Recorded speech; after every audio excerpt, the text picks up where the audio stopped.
So ayan mga kadrama-rama, alam ko pong inaabangan niyo po no, yung next na mangyayari po dito sa Abot Kamay na Pangarap, dahil alam naman po natin no na talagang itong si Zoe ay sobrang ano na nga po siya no, atat na nga po siya sa kanyang sarili mula nung time na pumunta siya doon sa libingan. Ang problema ay hindi talaga natuloy yung pagbungkal niya dahil nga po yung best friend nga po ni Zoe talagang tinawagan si RJ dahil nga po sa yun ang nangyayari kay Zoe na parang nawawala na si Zoe sa kanyang sarili. Pero ang lakas talaga ng loob ni Zoe no, dahil alam naman po natin na iba din talaga yung tibok ng puso mo, iba din yung pakiramdam mo pag kumpate na talaga yung mga magulang mo no. Talagang nararamdaman talaga ni Zoe na hindi pa talaga patay yung kanyang mama. Kaya yung ginawa niya ay pumunta siya talaga dito dahil sabi niyang kaibigan niya sino yung iba pang mga kaibigan ng mami niya, kaya naalala niya na itong si Sephra, Doc Sephra ay pumunta nga po doon sa nung time na yun na naghihinagpis itong si Zoe. Talagang pinuntahan siya ni Doc Sephra, kaya naalala talaga ni Zoe itong si Doc Sephra.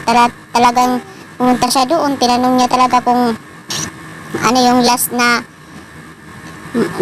usapan ninyo ni Mami, di ba yung mga ganun ba? Kaya itong si Sephra, actually hindi naman talaga pinapaalam yan talaga ni Moira talaga na buhay pa talaga siya, di ba? Possible itong si Sephra din talaga ay may mabitawag po talaga siyang salita dito talaga kay Zoe no, about talaga kay Moira, dahil alam naman po natin na nagka-plastic surgery talaga itong si Moira talaga, di ba? At sasabihin dito ni Doc Sephra na atin-atin lang to Zoe ha, oo buhay pa ang mami mo. Kasi talagang ang lakas ng loob ni Zoe, iba din talaga yung nararamdaman mo pag ikaw ay anak no. At saka itong si Giselle din talaga ay magtatagpo din talaga ni Moira. Darating talaga yung point na yun talaga mga kadrama na magtatagpo talaga sila. Magtatagpo silang lahat. At saka may pasabog talaga itong si Moira no sa mga tanyag. Kaya itong si Zoe talagang sobrang saya. Masaya po yung pakiramdam niya kasi naalala niya po nung time na yun na yung wig na hinahanap niya ay wala, tapos biglang parang nakita niya yung mami niya, tapos nagtatakbo, nalaglag yung wig. Kaya yan, doon talaga na talaga ni Zoe na buhay pa talaga yung mami niya. Kaya pala hindi pa ipinapalam ito ni Moira na buhay pa siya dito sa kanyang anak, dahil alam naman po natin na gustong magiganti ni Moira talaga ng palihimla no. Kaya mga kadrama, alam kong inaabangan nyo din po no, yung next na mangyari po dito sa Abot Kamay na Pangarap.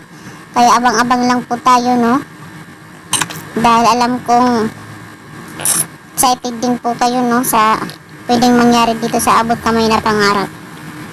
Kaya mga kadrama, maraming salamat again sa palagi nyong panonood. Huwag niyo pong kalimutan na i-like, i-share, tsaka i-subscribe po yung aking channel para sa susunod na video ay ma-update ko po kayo.